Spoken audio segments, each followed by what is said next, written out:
Recorded on camera 6. Hello. Katie made this.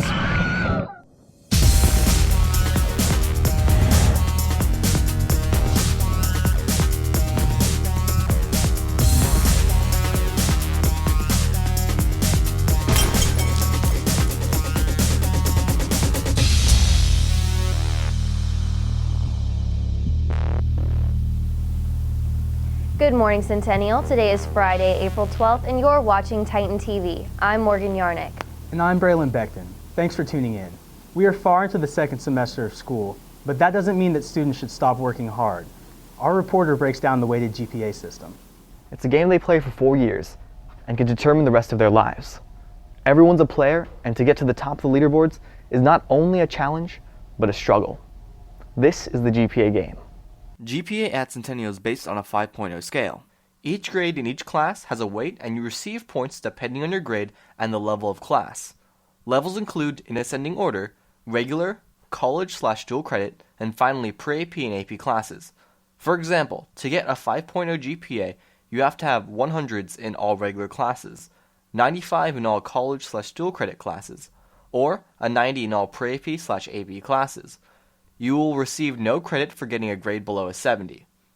Do the benefits outweigh the costs? We asked Centennial students and staff. I really like the GPA system just because it gives a tangible aspect to the goals of the academic system. For example, without the GPA system, there's no real measurement of whether or not you're doing well, because you have numeric grades, but there's no calculation that's cross-curricular that decides who's the best overall. It shows that I'm good here, here, here, and here, and so it doesn't let someone who's just good here to excel above someone who's more well-rounded. Our educational system puts a lot of emphasis on external motivation instead of intrinsically motivating us to want to succeed and to want to learn.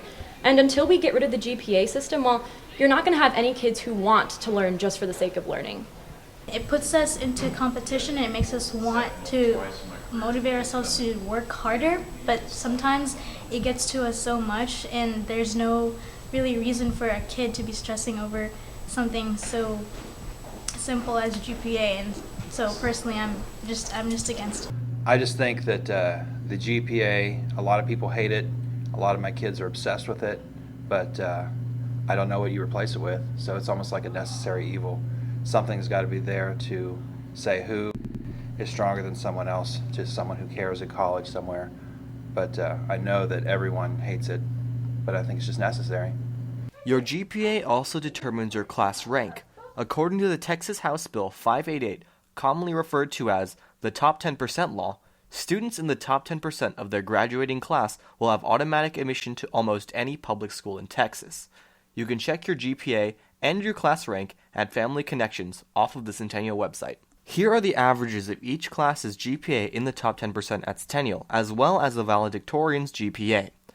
To be in the top 10%, you will need around an average of 4.9 GPA, and to be number one, you would have to have a GPA of about 5.5. Students have college on the mind. Everything is about admission to the perfect college. Unfortunately, the GPA system is not perfect, but it's the best we have right now. I'm Eric, Titan TV. Thanks, Eric. GPA can play a big role in college admissions. In fact, one Centennial student has been accepted to a university that's across the Pacific. Most seniors are making plans to attend college in the fall. Some are staying in here in Texas, but others will be studying in different states. One student will be crossing the globe for the next step in his education. I originally applied to NYU, and I applied for a separate program which puts their students in Shanghai, China, and I got accepted. So NYU invited me, all expense paid trip to Shanghai for 4 days. Wes tells us what he will be learning in Shanghai. I'll be studying economics and international finance and international business, but because NYU is a liberal arts school, we don't just study stuff that's in our field. I'll also have to take courses on art and history and chemistry. I'm going to be a well-rounded. You have to know everything to go to NYU. It's not just your major, it's everything. The lifestyle of China seems to be different than that in the United States. A lot of people don't speak English. Like if you're at nighttime, you're trying to navigate a taxi, your taxi person isn't going to know English, so you're forced to speak it. And also when you haggle, because China's a haggling country, you haggle for pretty much everything.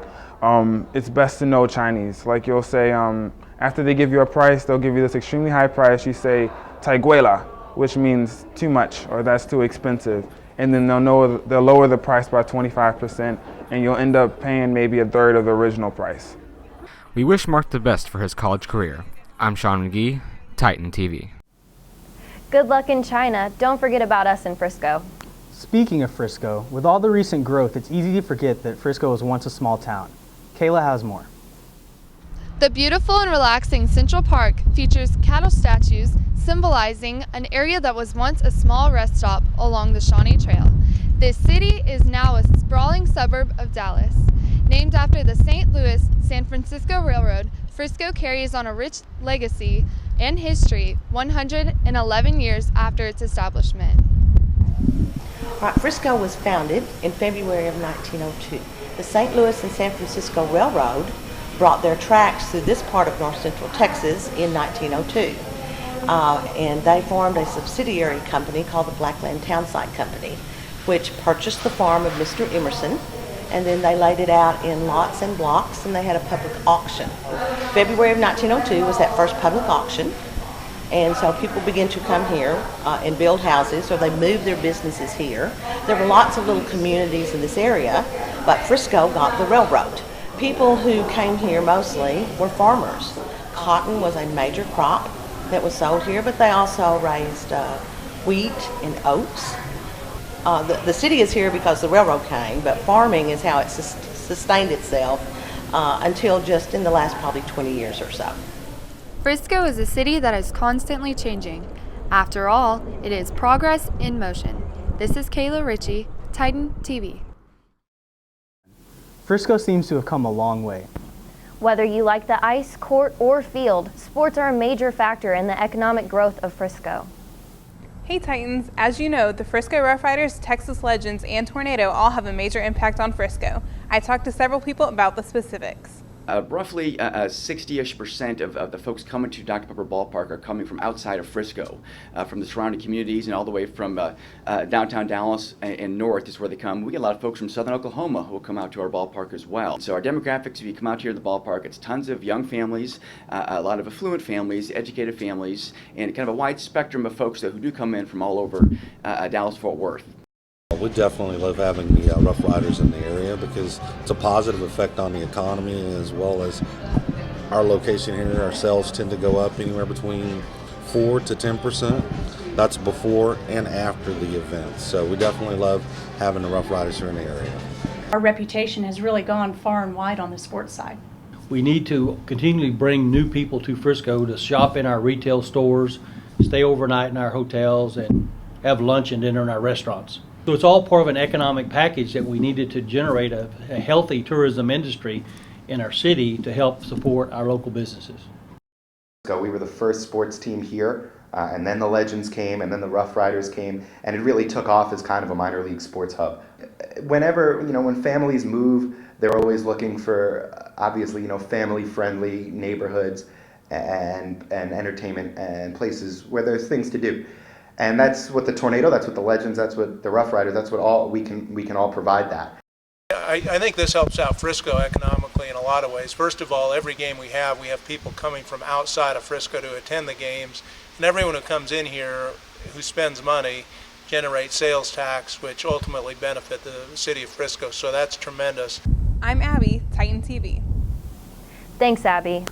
And now for club updates. Nothing But Nets is Centennial's annual faculty versus students basketball game.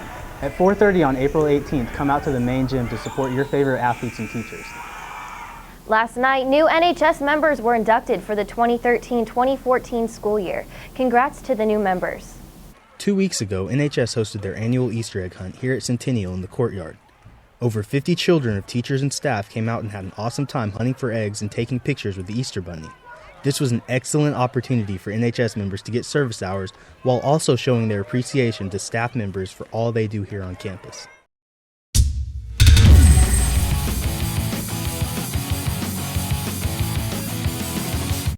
Hey there, Titans. I'm Ashlyn with your sports update.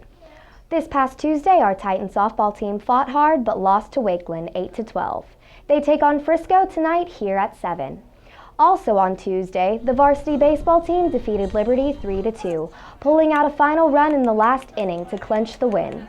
They are currently first in the district, so make sure to come out and cheer them on tonight as they take on Wakeland. The game will begin at 7:30. The district meet for track began yesterday and will finish tonight. Good luck, boys. Even for the most successful teams, injuries can be unavoidable. Matt takes a look at how head injuries are being prevented. The risk associated with contact sports has become a growing concern across America today. We take a look at the effect these sports can have on the brain and what we can do to help. We interviewed CHS Athletic Director Mark Howard on his thoughts on how head injuries have changed contact sports and what has been done to make sports safer for athletes.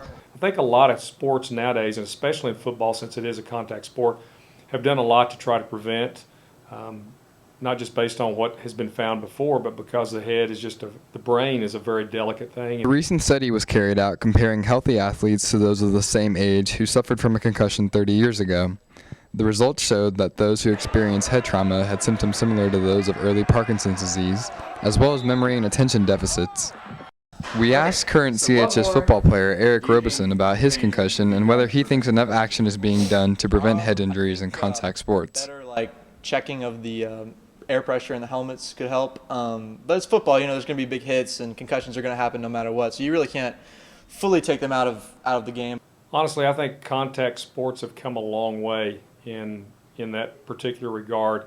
And I think a prime example is the NFL and what they're doing right now with their concussion studies and going back, and they're finding, because of research done on former NFL players who are now deceased, they're doing research on their brains and finding out that in fact a lot of these guys did have, especially when they passed away early, they've had concussions and they happened earlier in their career. Technology in diagnosing and treating concussions has come a long way, but there is always room for improvement. It is imperative that athletes are properly diagnosed because if an athlete who is recovering from an initial concussion sustains another concussion, permanent neurological dysfunction or death could occur.